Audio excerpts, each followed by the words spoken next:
Welcome to the section of our podcast we call In Conversation With, where we sit down with sports industry experts, women in sports, and thought leaders and pioneers within the industry. My name is Lorraine, and I'm joined by my co-host, Patricia. Together with our amazing guests, we'll be discussing working data-driven, increasing visibility for women in sports, and leveraging tools such as a sports customer data platform to propel your sports organization to the next level. So without further ado, let's meet our guests. From working extensively in sports management, ticketing strategy, event production, and coordination with events such as the Davis Cup, to founding the Spanish Ticketing Association and being a lecturer at the EU Business School for the MBA and BA programs of the EU Virtual Campus, our next guest has quite the impeccable profile. Julia, welcome to the podcast. Thank you for having me, Lorraine. It's great to be here. I'm very excited about the talk that we're going to have. We are also very excited to have you here. But before we dive right into things, we like to start off with an icebreaker. Are you up for that? Yeah, I'm up for that. Perfect. What's your favorite quote, expression, or motto, and why is it your favorite? Okay, so I'm going to say it in Spanish first. My favorite quote is "El que la sigue, la consigue." And I had to look the translation up, a long time ago. And it's "when there's a will, there's a way." Yeah, basically, for me, this is what I stand for. I think if you try hard enough, you're always going to get an answer, a result. And I like to stick by this phrase all the time. That is a really great phrase and timeless and applicable in so many different situations. So that's really, really great. So Julia, you're currently working as ticketing director at FIH Hockey Women's World Cup Teresa 2022. And ticketing is quite an important part of sports, but it's still rather a very niche part of sports. So how did you end up working in ticketing? Was this a specific dream of yours, or did just things unfold in this direction for you? Well, I've always wanted to work in sports. I don't know if ticketing was my specific dream. It definitely was not. I didn't even know what ticketing was. But I've always wanted to work in the sports industry. So I think like most of my colleagues, Lorraine mentioned before that I founded the Spanish Ticketing Association. Like most of my colleagues that I know from the ticketing world, we've all landed here by chance. We started working in the sports industry. They needed someone to do the ticketing wherever we were at. And all of a sudden we started, or in my case, I started focusing more on ticketing, learning more about ticketing, and realizing that this is something that has to be professionalized, and that when we professionalize it, we get better results, right? So I've been doing ticketing for, I'm gonna say 11 or 12 years now, or maybe a little bit more. And it's been great because I've been learning as I work, and has been very exciting. But once upon a time, you were a tennis player. So you were on the court playing, but your role is off the court now. And you have indeed worked with a few tennis championships, such as the Davis Cup, as mentioned before, and Valencia Open, helping them with their ticketing. But studies show that most athletes struggle with this kind of transition, especially when the transition was almost forced on by an injury. So how was that experience for you, transitioning from being on court to being behind the scenes working in ticketing? Well, I mean, I've played tennis my whole life since I was 4 years old. So when I was growing up, I actually never imagined a world without tennis. And, you know, when you have a dream of becoming a professional athlete, you don't think it's ever gonna not happen, right? So I always had this dream. But the truth is, I of course did have an injury, but I don't think the injury was the real issue with me. It's just, I realized when I was 19 years old, I wasn't good enough, which is a hard thing to realize. It's just, I wasn't going to be able to make a living out of tennis the way you have to make a living out of it, right? So I decided to change my view, and I said, okay, tennis has given me everything since I was 4 years old. And now I want to change to still working in tennis. In the beginning, I only thought it was going to be tennis. Fortunately, I've been able to work in many other sports. But I decided if tennis had given me so much, it could still give me from another point of view. So I think my transition was good in the sense that I quit tennis before I started hating it. Because what happens with many athletes is that the sport burns you, right? And when it burns you, once you stop, you don't want to know anything about it. You don't even watch tennis on TV, right? And this was not what happened with me. So I did a nice transition, and what I did was start studying. Of course, I needed to go to college, right? Because I was still young. Study sports management, try to get into sports agencies, and work my way from there. Wow, that's really profound that you would have that. I don't know, that insight to do it at such a young age as well, to know when to quit and to actually admit to yourself that you're not good enough. I don't think we ever talk that much about, oh, what if you're not good enough, because it's like where there's a will, there's a way. So we kind of push and push and push. So it's quite refreshing to hear that take, actually. But what key differences have you noticed when it comes to being on the court versus working off the court? I think when you are an athlete, I was never a top athlete, but I see it on my daily life. When you're an athlete playing in the top of the game, the world revolves around you. And I think when you are behind the scenes, you respect every hard work that is behind what happens in the front of the scenes.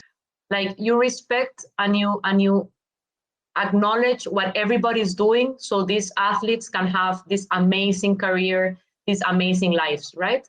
And I think that's what you see when you are working at an event. It's all these people, right? Because in an event, there's 1,000, 2,000, 3,000 workers, right? Doing everything they can, so the athletes can have this amazing life. So I think that's what you acknowledge the most, the hard work behind what people see on TV.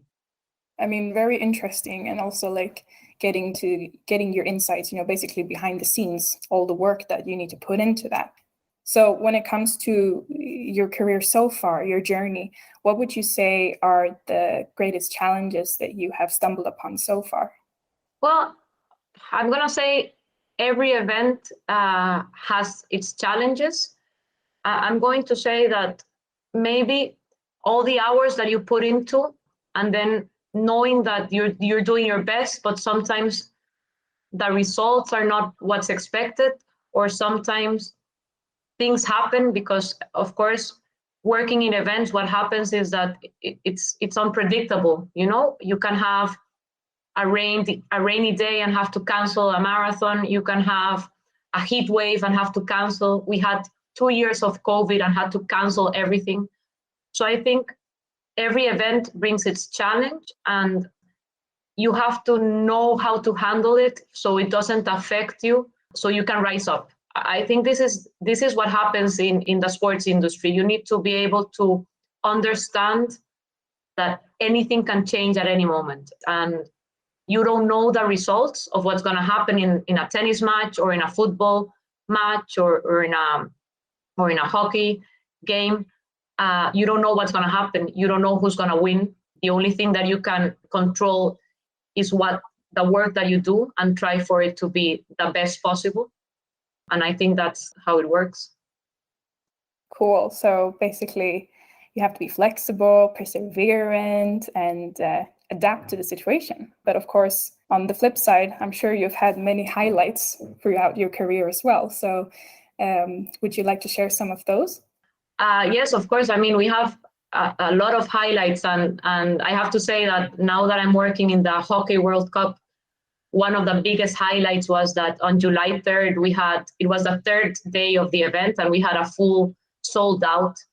And this was amazing. I mean, for me, my highlight is when I can be at an event and see that people are happy, that people that go to the stadium are happy, that you did a customer service, that you treated them well, and that they are having a great experience. And it was very exciting to see a women's World Cup of a maybe minority sport in many countries have a sold out stadium with 7,000 people just enjoying their day. So yeah, I mean, I think this is what makes me love my job, right? Being able to have these little moments when you see that people reunite for the love of sports and the passion that sports brings. When you speak about hockey as being a minority sport, it reminds me of women being a minority within the sports industry. You are a woman working right at the top in ticketing. What has that experience been like, especially since there aren't that many women at the top of the sports industry? First of all, thank you for saying that I'm at the top of the sports industry. I hope I am. I work really hard for it. And yeah, I mean, when I started working in sports, back when I was 19 years old, so this is almost 20 years ago, when I decided to do this, back then I didn't think about it. I didn't think about the challenges of being a woman. I really thought I owned it, that I deserved it, that I had worked hard for it, and it was mine. I entered this industry with this mindset, right? And of course, it's been hard. And now when I look back, sometimes I remember some stories, the things that happened, that I think, wow, this really happened because I was a woman, you know, that maybe some boss would tell you something that they wouldn't tell a man to do, things like this. Back then, I didn't give it much thought. Of course, now I would totally stand up for it. But definitely there's challenges, because I still think that, and I think this is in most areas, women are still not respected as men are. And we have to fight with this every day. And when there's industries where there's more women, maybe it's easier because you have more and you have a group effort. But it's true that in the sports industry, there's still not a lot of women. And we have to be more to maybe fight more, right? So yeah, of course, challenges every day. Yeah, I mean, it's the very reason why this podcast exists, you know, why we were so passionate about talking to women in sports, because just so much more needs to be done. Yeah, definitely. And I mean, you have over 20 years of experience in this industry. So you have seen a lot so far, and there's so much more, of course, to see and so much more to be done, like you said. But what would you say have been some of the industry changes that you have seen that have made you very excited about the future of sports? What I'm gonna say now is gonna make me look older than I am, but I started selling tickets at some events with like a ticket with physical tickets that you would cut out, give out, and get the money, and at the end of the day count the little tabs that you had to know how much money you had made, right? So, I mean, we've gone a long way. I think COVID helped a lot in the technology part because it accelerated technological issues that hadn't been accelerated in sports. What happens is, I think sports, at least in Spain, where I work most of the time, is a little bit behind, let's say, the music industry, right? Because our fans are older, more traditional. People still like the hard ticket. People still like to come to a ticket box to purchase tickets.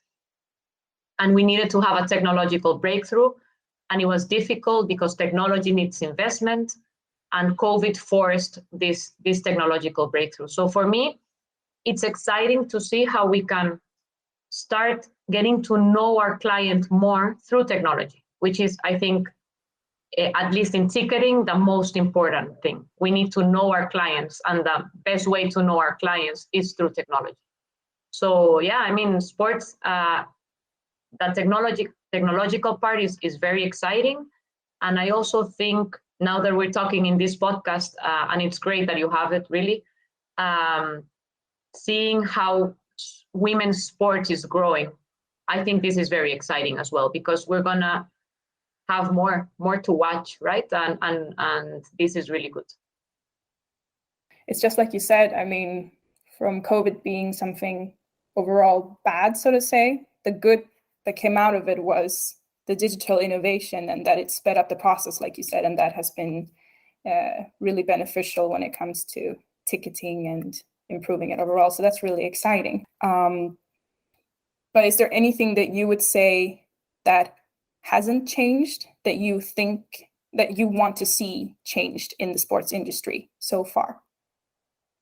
I mean, I definitely would want to see people going to sports not as a core fan, but as an overall entertainment experience.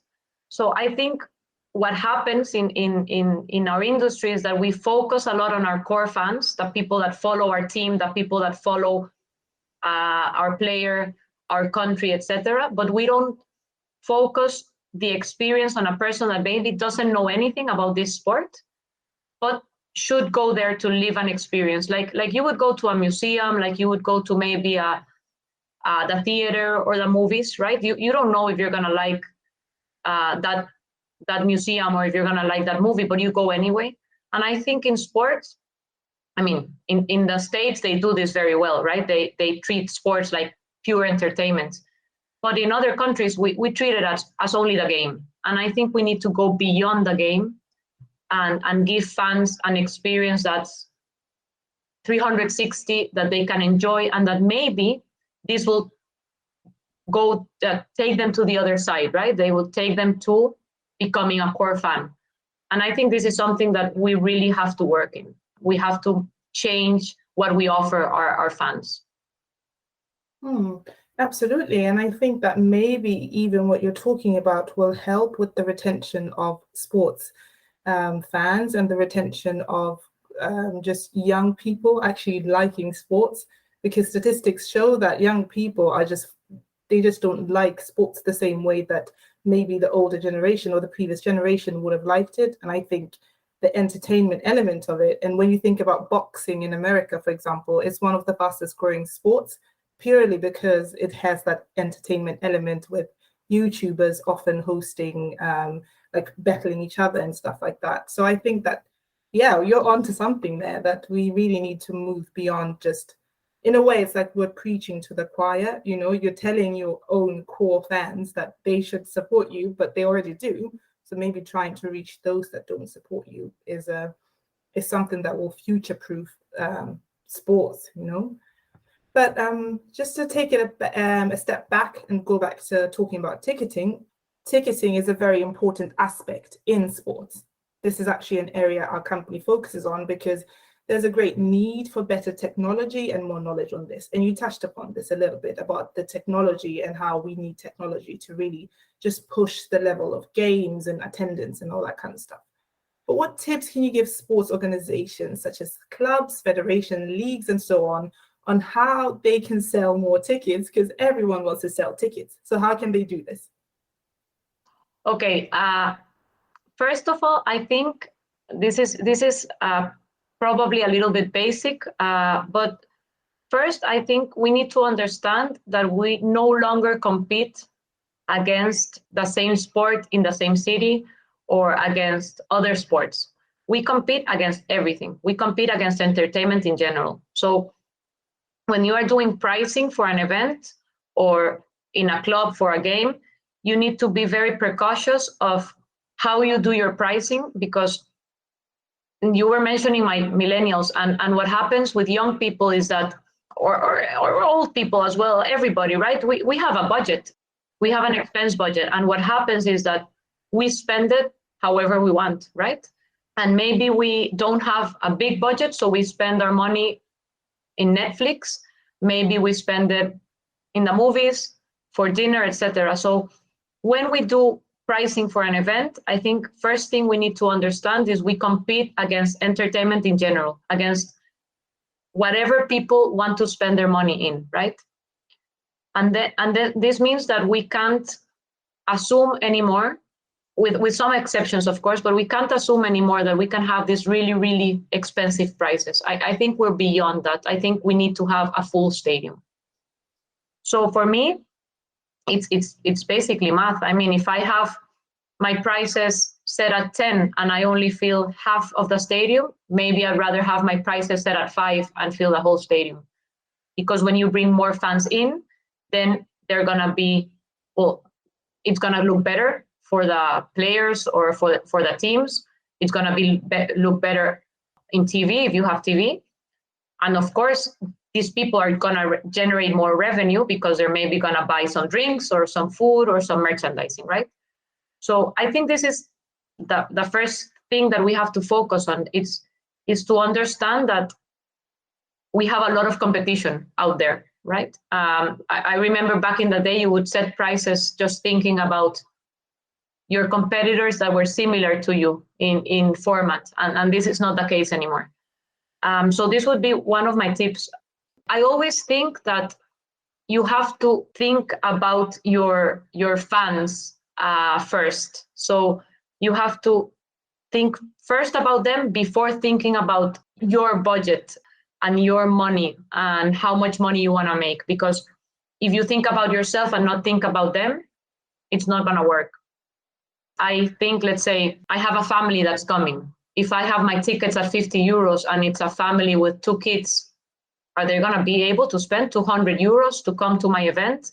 They're not even going to be able to buy a Coke, right? So I try to think about the people that will come and focus more on them rather than on myself being the event, right? I think this is one of the main things that I try to think about when I think of pricing. I mean, maybe a listener was thinking, well, if you're thinking about the fans before you think about yourself, then how are you going to make money? You know, and I think you kind of touched on it, that you can generate revenue through other means as well. You know, you can do it nowadays. We have OTT, so you can do like on-demand viewing type of thing. You can sell merchandise, and you also said that you can also, you know, in stadium purchases when they buy drinks and they buy all these kinds of things. Yeah. So just for anyone out there that's thinking, oh, if I'm thinking about someone else, how am I going to make money? It also sounds like maybe more like a strategy that is also thinking about the long run, like the longevity, is retention and building that loyalty with the fans, like you said, Julia. And then, although you might decrease the price, they might become a loyal fan because of that, and they will come to more games. And in the long run, you will have a loyal fan. So it's a very, very interesting strategy. Yeah, absolutely. I agree with everything that you just said, Patricia. But Julia, before you can sell tickets, you need to ensure that you have a great event, right? How can sports organizations make sure that they're creating the best event, especially in light of what you just said, that we're competing not just with other clubs or other leagues or federations, but rather with anything that a supporter might be tempted to spend their time, money, and efforts on? So how can organizations, sports organizations, make sure that they create the best events that will get supporters wanting to buy the tickets?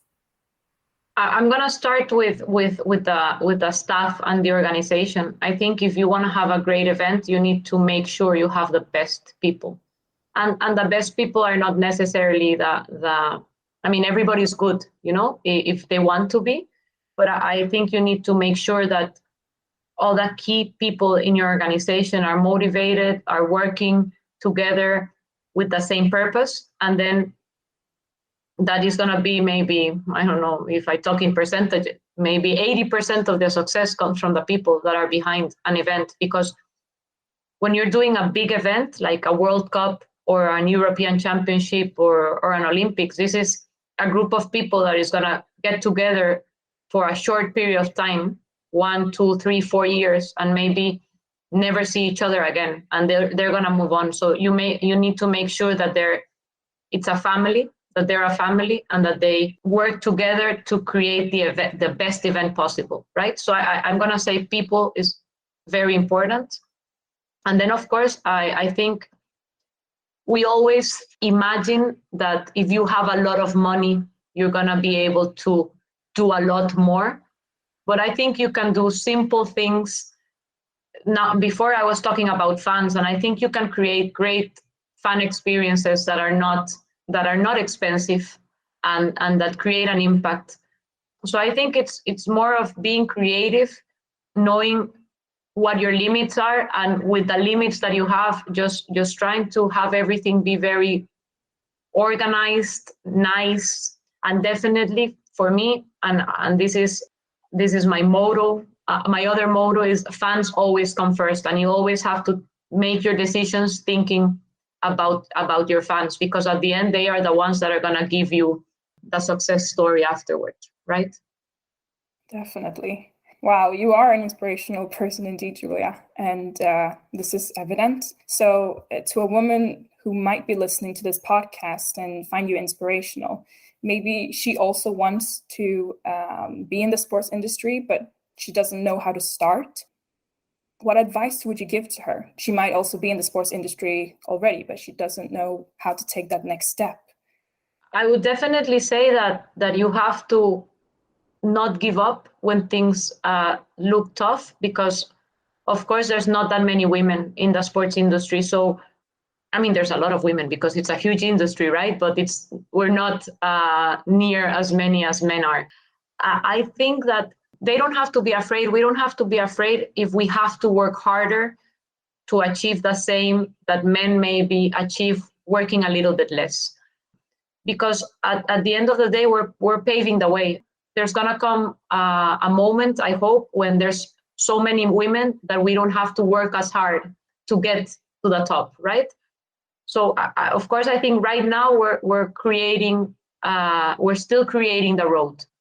And this is something we need to understand now. So any frustrations that we have today are probably going to be a success story for the generations to come.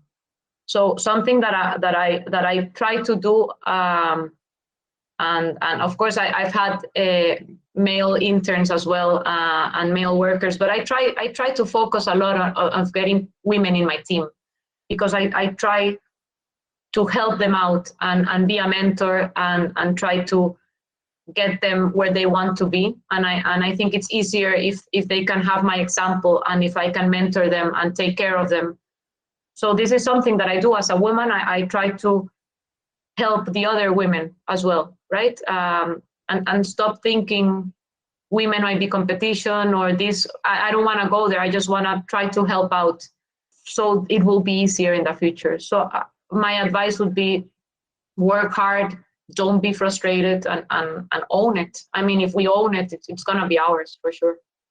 And maybe if we just flip the script a little bit and maybe address the men, and you just mentioned that you've had male interns, but what about men? You know, we had a guest, Robert Villahan, and he is a coach for a sports, women's sports club, football to be specific, and he works with children as well. And he was mentioning that he really takes it upon himself to ensure that he educates men as well, to make sure that they are allies, you know, because we can't really do it by ourselves. We're only 50% of the population, so we need men to kind of chip in as well.